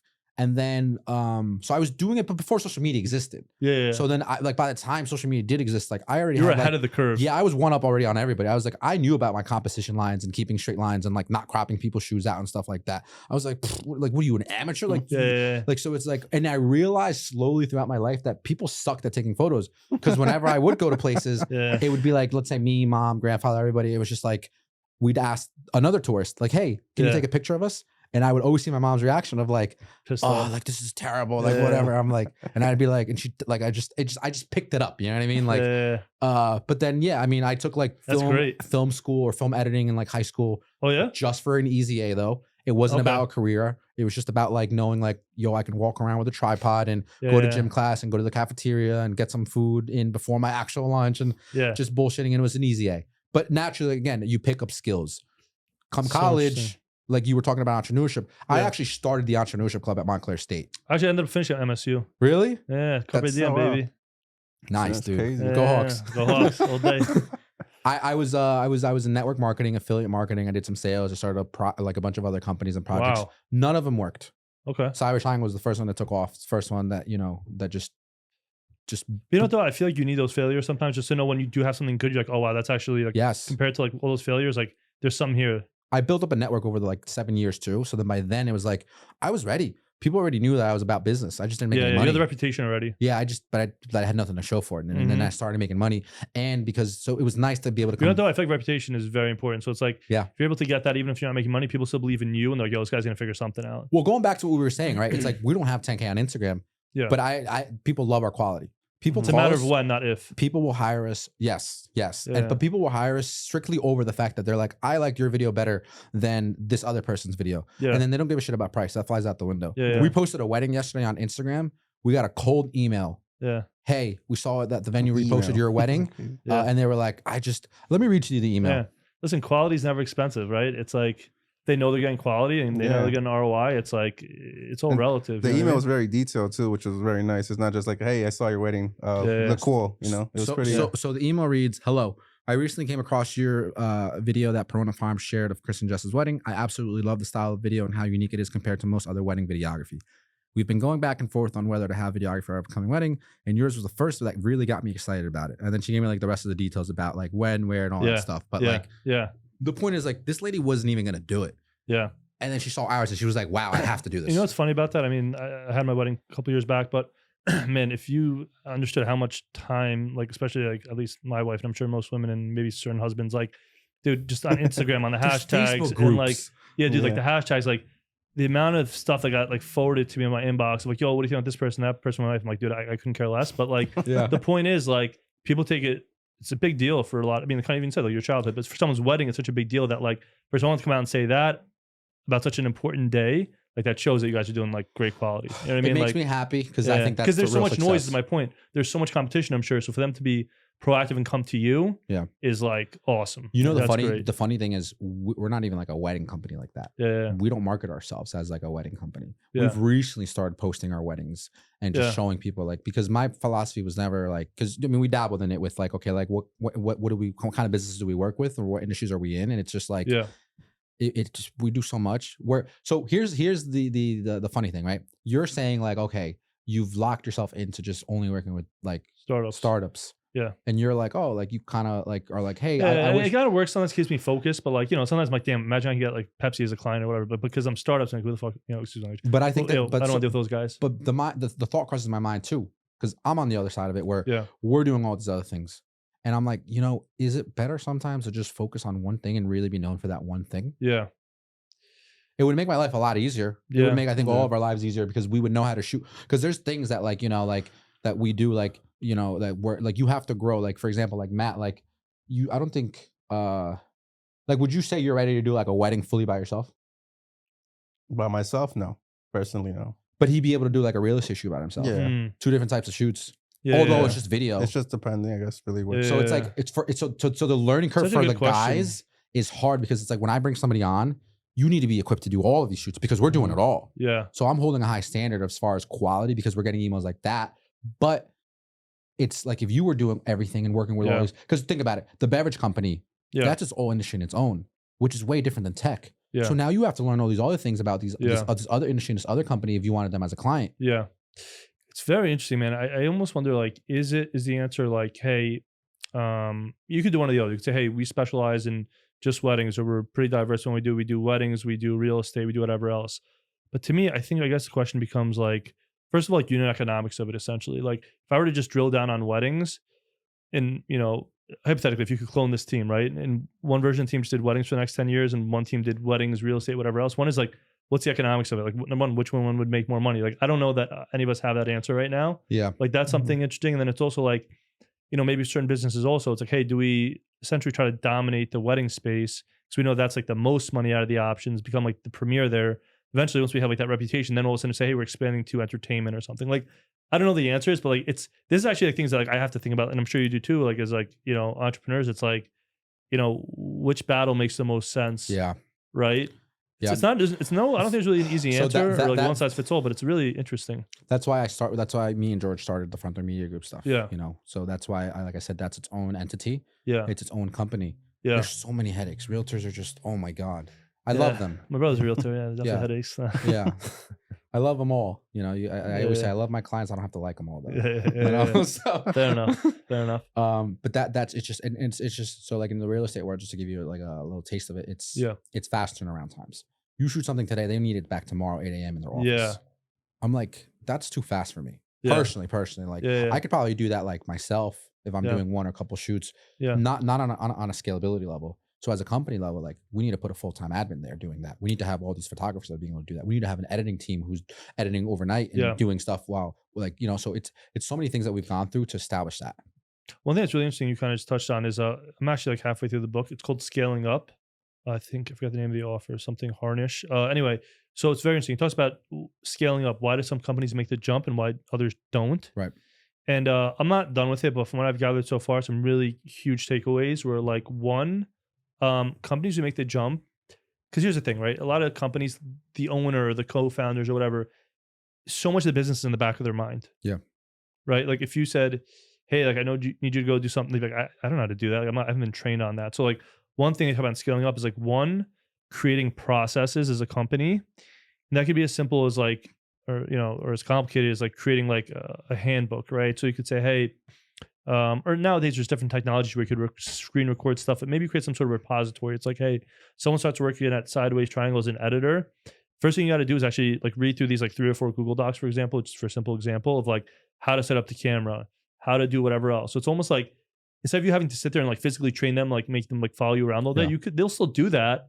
That can still be part of the training, but having like a process, the systems and processes is what builds the company. Yeah. And then because the key that they talk about is not only do you create the processes, but eventually you start to delegate through these processes to people who could do some of the more repetitive work. So now you as a co-founder, whoever, an executive in the company, you can now you're focusing your energy on the more important things, right? So like for us actually internally, we just started hiring virtual assistants in the Philippines actually specifically. I've heard of that. How do you like it so far? Fantastic. So it's interesting. The Indians are trained in British English. The Filipinos are trained in American English. Okay. So even like the vernacular, like when you talk to them, it's like talking, they have some accent, but like you sound like talking to someone They're pretty good. Yeah. Like I was gonna say I heard there's a lot of Colombian VAs. Then their English is actually like very good. That's actually probably very close. That's probably also interesting because the time zones also probably less of a headache on the time zones. Yeah, and they get paid for they love the pay. I kind of that's I've heard about interesting. that. Yeah, so VAs are freaking awesome. Like we hired one recently. We're so happy with her that we're probably gonna hire a couple more, and like we pay her a fraction of the price, but like she's super happy with like what we pay her. And like the other day she sent like a picture of like her apartment. She's like, oh, thank you so much. Like I was able to furnish the whole place thanks to you guys. Like she's super happy. That's like amazing. like for us, it's like a fraction of what we pay here. The quality of the work's really good. So like my point is like for us, even as an agency, it's like now we're getting better at being like, all right, that's a really repetitive task. Why am I doing that? Not to be like an egotistical person about it, but it's more of like my time's better spent maybe on a sales call with like a client or whatever than like editing this Google sheet, like in the data in there. So I'll just be like, hey, Tatiana, like here's like the task. I use Loom actually, which is like you record your screen. I feel like it's just easier like to record a video and be like, hey, 30-second video. Hey, Tatiana, go into Google Sheet, do this, this, and this. She watches the link and then she can take it over and I give her the files and stuff.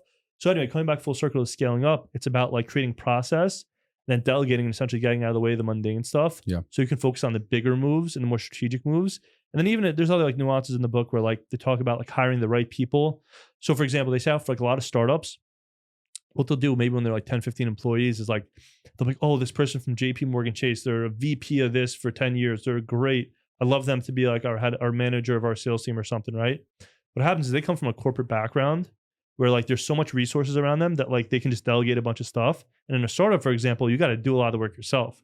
So even though they're really successful at JP Morgan Chase, they come to a startup and they fail miserably because they don't fit in that culture of like hustle and everything else. And vice versa. If a startup founder, maybe myself, I try to go to work at a corporation, maybe I wouldn't be able to do good because I wouldn't play the politics the right way because I'm not into that stuff, right? So it's like a matter, like a couple of things I have from the book, like one, again, process and delegating, and two, honestly, like personnel being like really aligned, right? Like you have like a personal background of like why you got into this, right? So you have like a passion behind it and you're around tech. I'm sure you have a backstory. I'm sure you have a backstory where it's like, you know, like him being behind doing the editing, like not the average person like gets there, right? So he probably has something there that like kind of aligned him to be perfect for this role. And obviously there's a lot of opportunities there in the future, right? Yeah.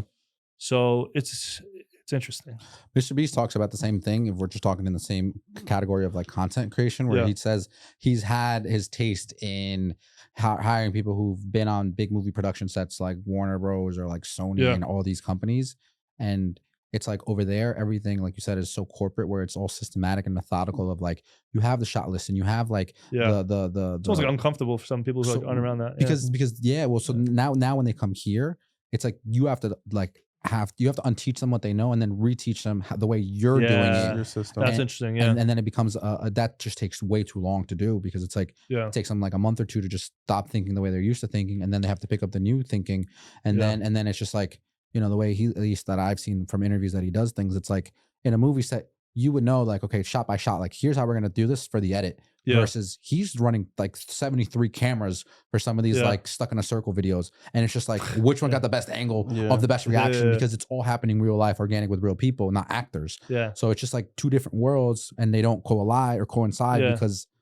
You know what though? And like kind of coming full circle on it, I feel like with certain roles, you kind of want that kid who's like fresh out of college. And to your point, like you can train them in the way you do things. So you don't have to like unteach. And in certain roles, maybe you do want someone who's a little more senior who has some like relevant Experience. background that's like hyper relevant to like that solving for that problem, right? So there's pros it's and cons to interesting. both of them. There's because it's like I've noticed, you know, I mean, I've had some hires and just I've let people go, and it's just Happens, like yeah. it doesn't work out, and it's just like, you know, but it's like I've tried to cut corners too, where it's like, okay, like I can pay less money, and you know, but then it's like it comes at a cost somewhere Right, else. it's So costing you more at the end of the day. it might 'cause- not be financially, but it's coming at like more stress, more headaches, or more whatever. Yeah. So then it's just like, you know, you got to have that conversation with somebody and just, you know, Yeah. and then, but then it's like, obviously somebody who's super qualified might be like way too much money. And then it's like, well, then I Yeah. can't afford that either. And then it's Yeah. just like Yeah. finding the middle ground of like, You know what's also interesting? I feel like when it comes to like growing a business or whatever else, it's like really thinking through like strategically,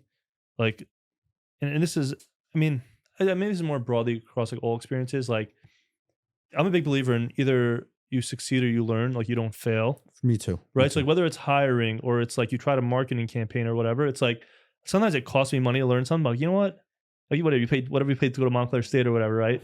It was quite a pretty penny. Yeah. So if it costs you a couple $1,000s to learn a lesson in business, sometimes it's like, damn, like I don't consider it a failure. It's more of like a learning experience, though. You know what I mean? Only if you learn, because I know Yeah. people who But if you keep like, making the same mistake, then you got a problem. yeah, I mean, we know Yeah. people like that. So it's Yeah. just like, they just, yeah. Yeah. And at a certain point, it's like, look, you want to be helpful, you want to be like empathetic towards maybe even people's scenarios, but at a certain point, it's like, bro, like either this is maybe it's just a timing thing, but it's not for you right now, type thing. I mean, I'm not hating on you. I wish the best for you, but like, it's not right now. It's just not. Yeah. No, not even like internally. I just mean like I'm in general. saying, Like I have like experiences. business. I'm trying to I know. Yeah. I know people who like just, they, you know, I have friends who have their own. It's not like they're businesses. bad. Like they suck or anything. So maybe right now it's not maxed Yeah, up. you could It's- have all, but you know what? Like this sounds like it's all right. You could be nice. You Yeah. could be sweet. You could be, Yeah. you know, smart and just all these things. And it's the fucked up thing in business is like I said, you could be nice. You could look the part. Yeah. You could try and play the part. You can, you know, do everything that's required of it, right? The determination, be motivated and discipline and all these other things. But then it's like all of that is like the entry level barrier shit. Like you need to come in with that. Like that's like should come standard. that's required. Yeah, like yeah, coming in with for that sure. is not necessarily the achievement. It's doing all of those things that like you need to bring to the table and some to really stand out and succeed and thrive across everybody Yes. else who's doing it. Yes. That's how I've seen No, it's a great way to put it. because it's like, you know, it's like, you know, it's like I don't know. It's just like Yeah, no, I I see said, what you're saying. I see what you're saying. yeah. It's and like I don't know if everyone would get that. Maybe if they haven't like run a business or something, but I get exactly what you're saying. It's like You There's- think you there's can like that be the thing, one that yeah. does it, but that's not true. It's like you can show up on time, you could be nice, you could be Yeah. smart, you could speak well. it's actually you not could- enough as your like, and I agree It's with that. not enough. It's Yeah, yeah. not enough, and it sounds It's like you got to go above and beyond, bust your ass, and then maybe right. gonna work out. It's literally okay. Like showing up at 100%. it's still not guaranteed. It's still a maybe. Like Yes, 100% gets you maybe like a seat at the table for sure. yeah. But then it's like you need to be coming in at 150 to then Yes. maybe like Yeah. get your own table. Yeah. If that makes sense. Yeah, and to be able to like maintain that, it's like you got to actually then on top of it actually show success, which is even Because you know what I mean? at a Like, certain point, yeah, 3-4 years go by and you Yeah. have nothing to show for. yeah, I always say this. I've been saying this a lot recently. I go to Matt. I'm like, yo, 3-4 years from now, we'll see who was really working. yeah, Time will yeah, either Yeah. promote you or Yeah. expose you. yeah. That's it. Because you can only fool people for so long. Yeah. You can only post on social media and flex and do X, Y, and Z, and just like for how long? So were you making that up earlier about the drone? Was it were you able to actually send up the drone? No, I really wasn't. No, that's- But I was gonna- Because it was windy. Yeah, it's windy as hell. But I did want to ask you, Jason. Do you have a particular screening process, like when you want to hire someone? To like, do you yeah. do your own particular test, or like, So- oh yeah, this guy's. It, I love that this you guy's asked gonna-" that because Yeah. again, going back to like expensive mistakes, Mm-hmm, I think I've hired people before, and yeah, it cost me a lot of money, mm-hmm. and they were the wrong hires. And so honestly, I get to the point personally where like if I really start to get beat on a certain topic in business, I think you mentioned this earlier, like I just start reading books or like watching podcasts and Yeah. listening to podcasts and stuff. So one of the things I did recently was I picked up a couple of books on hiring specifically. Oh well. So I was like, damn, like I'm doing this wrong too much of the time. Bro, You know what I mean? information is so. I went to Barnes and Noble and spent $200 the other day. I Great, bought like great. 6 books. Great. Nobody told God me to bless do you. it. I just did it Yeah. because that's where I've seen success. You know what? You learn from at a lower cost someone else's life experience. Like Yeah. someone's writing a book about something and they've mastered that. Yeah, So like for $12, like you're getting a whole life experience. Dedicated, yeah. You know what I mean? they say like dumb people like never learn. Then you have smart people learn from their own mistakes, Yeah. but wise people learn from others' mistakes. Yeah, like reading books, exactly. Yeah. So going back to your point and your question, like, yeah, like for me now for hiring, like there was one book, I'm forgetting the name of it, that I read recently.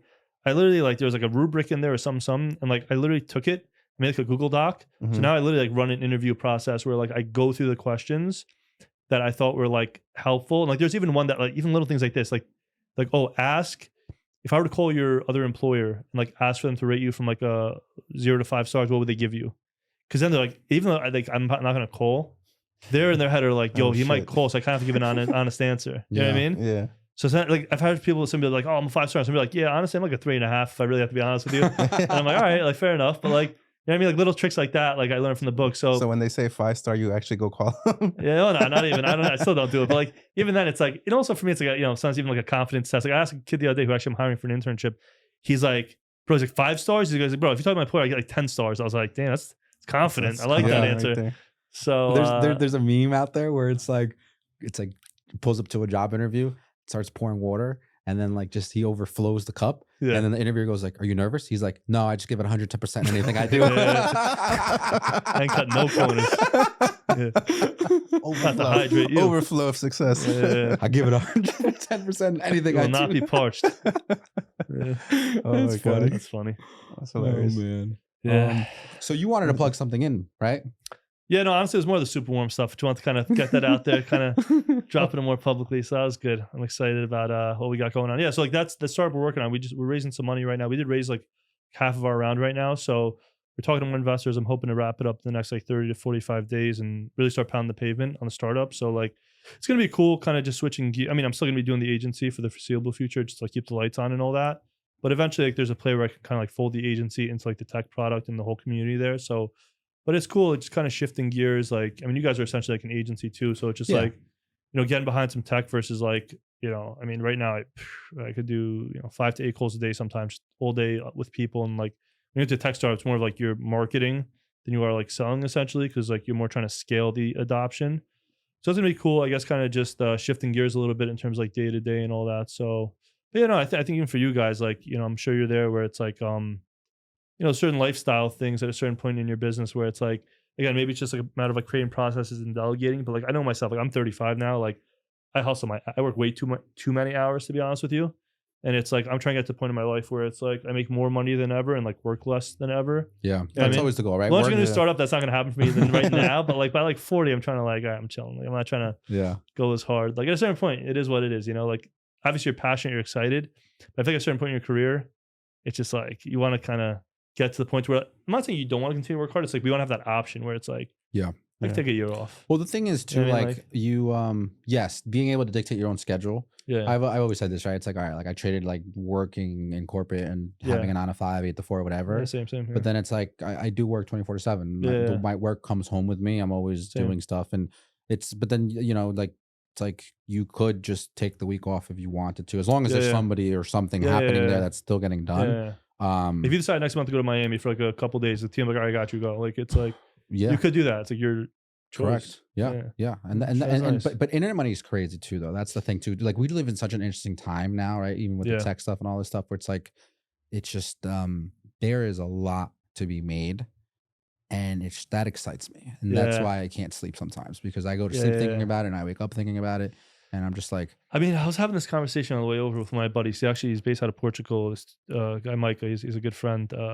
And we were talking, and he's just like getting in like the right lane is like half the battle. Basically, it was like the conversation. Like, like you could sit there and bust your ass, whatever, 25 hours a day, whatever. And like, but if you're not working on the right thing, or like, for me, like growing up, I was behind the cash register at my parents' store. Like I was working crazy hours, but like, what was I going to make? I'm at a liquor store. I'm at a clothing store. It wasn't like I was going to make crazy money, but I was busting my ass, unloaded boxes, unloading trucks, doing all that. And then it's like, all right, nonetheless, I could work just as hard and work at some opportunity that can make me millions. Right. You know what I'm saying? So like, I think that's also a thing to think about. Like, again, is it saying it piggybacks off your existing business? Is it, I don't know, increasing your prices, increasing your services? What? But the idea of like, all right, how do I like make the most? If I'm going to put in 110%, like how do I essentially maximize my bag, right? Like how do I, like double that? Well, when it comes to like sales, how do you double exactly? How do you double that? And then after that, once you double, how do you double that? Like continuing to be in that mindset of like growth versus being like, oh, I'm satisfied and this is enough, and I'm just busting my ass for 24 hours and just stay at the same number. It's like figuring out how do I keep hitting those doubles? Like that's at a certain point, doubling it's so it's funny you say doubling because we've actually doubled like every single year. Beautiful. Every Congrats. year that we've grown, it's such a blessing. awesome. Honestly, I feel so blessed That's just beautiful. because like this was literally something that I came up with and like I said like at work, but like really like in like my bedroom at like my mom's house, Yeah. and then it's just like the manifestation of having a studio and Amazing. then just having my own place and everything. It's just Yeah. crazy. But like the point is, at a certain point, it gets super hard because it's like, you know, you can go like if we're just talking sales, right? You could say like, oh, or even clientele number, right? You Yeah. could be like, all right, like, you know, we had 10 clients, then you could say I had 20, then you go to 40, and then 40 turns to 80, and then 80 turns to 100 and something, and then Yeah. 100 turns to like 250 and 250 to 5. But it's like, let's say you get to 1,000, you have to double 1,000 and get to 2,000. Like that's very hard to do. But what's also interesting though is like the element of like, okay, for example, what does everybody want to do now? They want to be like we talked about, even though it's a small percentage, they want to be a YouTuber. Even if they don't want to be a YouTuber, they want to have a podcast to honestly even generate leads for their business. If you're like a Yeah. B2B business, for example. So again, I'm just throwing ideas, but like, okay, maybe a way for you to double eventually is not like, oh, go from 100 to 200 clients. It's like, okay, how do I train Jason in my course how to start his own podcast? How do I train him up on like the, you know, the mics and the thing and whatever? And like, again, maybe that's the way you get, you know, 5,000 people paying you $50 a month Right. consistently. Yeah, the money You know what I'm doesn't need saying? to come So- all from one place. Yeah, It's- yeah. I've also been big on too, like part of this is like, if you love what you do, you never work a day in your life. Yeah, yeah, for sure. So like, it's the thing is after a certain amount of money, Yeah. it doesn't matter how much money you make anymore. Right, fair enough. Like it yeah. doesn't, unless like you want to do some crazy baller shit. But I like know what you mean. it doesn't matter. Like if I think honest to God, like if you Yeah. have a roof over your head, you can eat every single with you, day. yeah, You I'm have with a you way to 100%. like get from A to B. Like Yeah. it's like, dude. My wife might not agree, but I agree with you. I'm with you on that for sure. So you're living at least for sure. Like well, you're living a good Comfortably. life, Yeah, comfortably, for sure, right? for sure, for sure. You can for Perspective, yeah. sure go for the higher ticket items and higher things on the shelves for sure. It's going to take a little more work, and that's fine too. Yeah. We all have something that we want to work towards. But what I'm saying though is the lifestyle is that's what I think to me is the most important rather than Yeah. like, because you could tell me like, okay, like you can go make $500,000 working in New York City, Yeah. whatever, doing whatever, like as like a, you know, I don't know, like one of the, like a finance, right? Like I'm Yeah. like, you know, I'm Yeah. sitting in 5-6 a.m. traffic in Yeah. New York over the bridge and coming back and sitting in 2 hours in traffic. And like, and it's like, you couldn't pay me enough because Yeah. I don't want to do that I'm lifestyle. with you, yeah. You know, I'd rather sit back and, you know, Yeah, to your point, hit that like comfortable lifestyle and have the freedom. To me, I agree with you. It's better than making like say $500,000 and it's like, but you're miserable. dude, like I don't want to get out of bed. Yeah. Like, I'm Yeah. like depressed. Like, So you know yeah, what I mean? yeah. Look, and being fully like transparent, really just like thinking out loud. It's like, okay, with the lifestyle like we choose, right? Where like we work a lot. It's like, okay, I probably don't go to the gym as much as I'd like, right? And that does piss me off a little Bro. bit sometimes. Like I get frustrated about that. It's like, damn, like I chose this lifestyle. It's awesome. I have freedom. I could do whatever I wanted. I could go play a game of Madden or like I could just stop my day and go do whatever I Yeah. want, right? Yeah.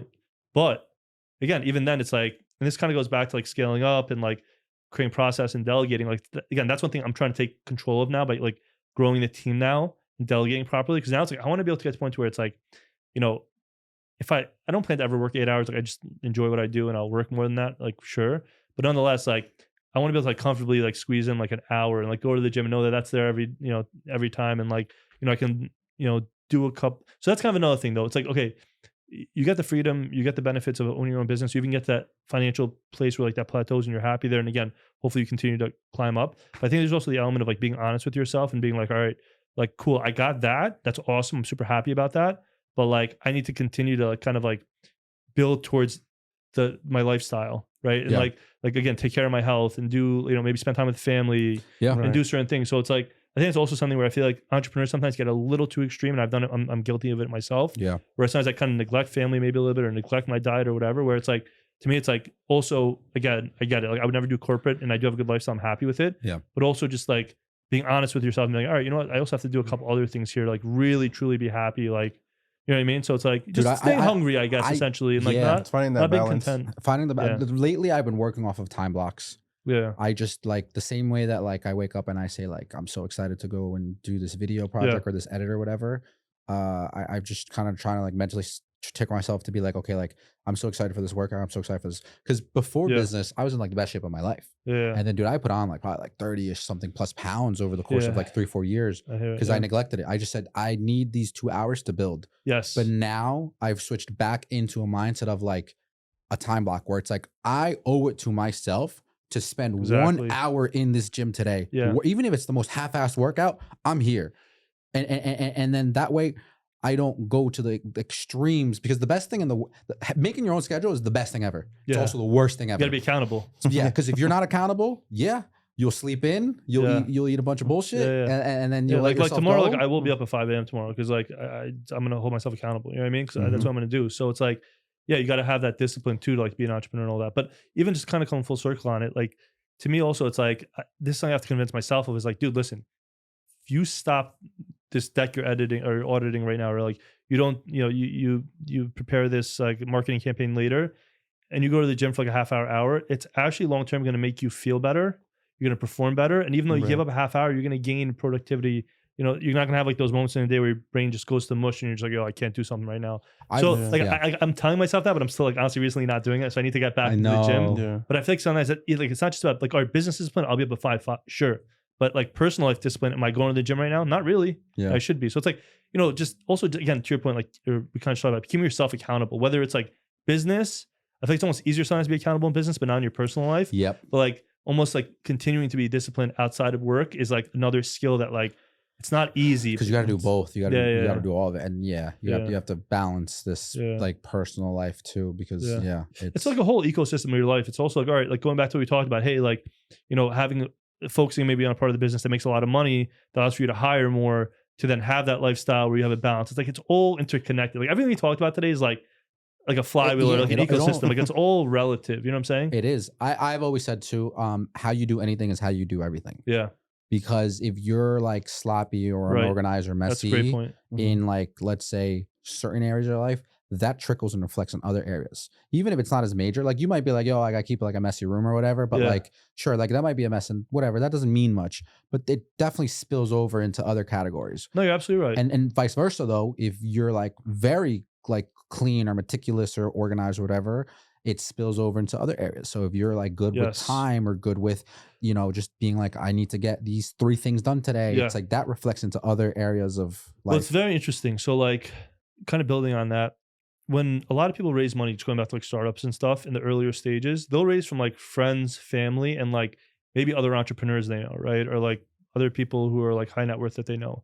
And what ends up happening a lot with these startups is like, they're not even really in the early stage, even really investing in the technology or like even the startup. I mean, they're going to want to be pitched. Oh, what's the problem? What's the solution? How big is the market? Sure. You got to tell them that stuff. At the end of the day, they're betting on like, I know you, and I know you work really hard, and I know you bust your ass. I know you're very detailed. So like, essentially, I'm going to invest in this company because I believe in you and like your work ethic and the way you do things, from the way I've been through your house before, and I know you keep your room clean and like you're always on time to stuff or whatever. You know what I mean? Like, so like even in business, like that stuff, like your reputation, how you move will either open up opportunities or like essentially like close doors for you. Right. So yeah, it's really interesting in that, to your point, what was the quote you said? The way you how you do anything is how you do everything. Right. And people who are going to look at you like that and like have an instant kind of thought around how you move and how you do business or whatever else. So whether it's, Sideways Triangle Productions or something else you do in the future, where maybe you go up to people like, hey, look, I'm starting this thing where I'm getting into real estate.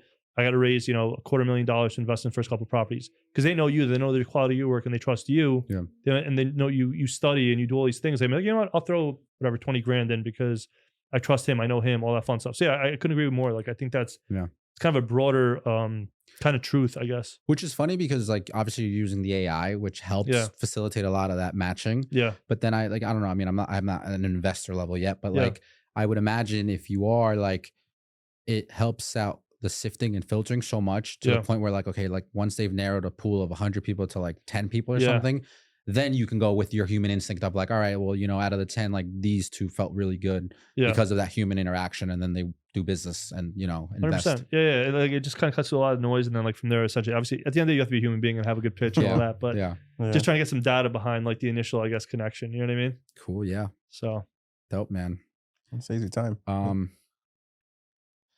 Yeah, I think that's our time, good bro. stuff, man. It was great. I enjoyed it. Thank you guys for having me. Dude, where can they find you? Where can they find Startup Boost? 30,000 plus members. Yeah. That's amazing. How's that feel, by the way? Like, just to know, like, it's a hustle, man. It's good. It's good. It's reliable when you got to sell event tickets or do something or promote something. So it's good to kind of have their, we'll definitely be putting this in Startup Boost. So cool. Pump this out. But yeah, I mean, Startup Boost, unfortunately, it's not spelled correctly. It's STRT UP boost. So startup without the A boost. I think that's cooler. Anyways. Yeah, hopefully. It speaks. So one thing before actually we sign off, one thing that I was gonna say that I forgot to say or drop was even like this like volume, right? It's one word, right? It's just I think it's like a lot of companies. If you, I didn't realize that you like me. You don't know how to spell either. Well, no, so originally we weren't even gonna use the O and the U. You know, it's sort of like rebellious thing, but it's a lot of names out there now. If you look, are very intentional and direct with what the product is. It's no longer like Doritos. Like what the hell is a Dorito? You know, like we or like you know, it's like now we know, but like it's. You know, I think also like a misspelling is almost like disruptive. Like you're being disruptive in terms of like the way you're like even spelling it. You know what I mean? It's like you're drawing outside of the lines type thing. So like yeah. So no, it makes sense even for you guys, even for us. Like a lot of startups are just breaking rules. It makes sense. It's just like that's just it's intentional with the name is what I'm saying. Versus you know. You want to hear the true story though? Okay. I met the guy who actually owns startupboost.com with the A and ran them. So I ended up like reaching out to him and he's like, all right, let's meet in New York and like talk about it really quick. And dude, like mid meeting, and I'm like in my early 20s. He's like takes out like a joint in the middle of the meeting. He starts smoking. I'm like. All right, this is weird. And we started like walking around, and then eventually he's like, "All right," he's like, "Either give me 50 grand for the domain, or what do you say?" Or he's like, "I want like 50% of your revenue." And I was like, "What, bro? What the? I'm like fucking like 20, like my early 20s. Like, what are you talking about, bro?" Like, I was like, I'll just misspell it and stick with that. I'm good. Like, so somebody owns our sidewichtriangle.com domain, unfortunately, and I've tried to buy it a couple times. We will find you. Yeah, whoever you are, please let me buy it from you. We're coming for you. We go under sidewichtrianglestudios.com now. But the point is, it's just like, yeah, man. It's just people do also they do like .co sometimes if they can't get the domain. I know, I don't like that. Yeah, I know, it's not that. It's just not ideal. And like 3 words is too much for a website for us. I feel like, but I can't get the other one unless I like remove the E and then it just becomes like Cyrus Triangle. First world problems. No, I know. Yeah, for real. Sucks. But dude, what's funny is it's not even like a live website. You go there, nothing. Same mine too. It's like a bullshit like landing page. You guys messing with me at this point. They're just waiting for you to fall. So, just know I will not pay a ridiculous amount. It's fine. I would. Dude, people pay a lot for domains though. I heard some wild stories. Yeah. I don't know. Not that guy. I'll probably just suffer. Just rebrand. We're gonna rebrand. Sideways Triangle staying, but yeah, nonetheless. Oh man. Cool. All right, cool. So yeah. Where can they find you though? Yeah, man. Startupboost.com minus the A. On Instagram, I think at Startupboost, Twitter at Startupboost. We got the handles, thankfully, so you can find us. Absolutely. And we do a lot of events in New York. So yeah, if any tech entrepreneurs, some events are free, some are paid, but we do a bunch of stuff and always happy to host. So yeah, man. Give them a like, give them a follow, subscribe to this video. That's it for today. Share. Catch you guys on the next one. Peace. Thank you.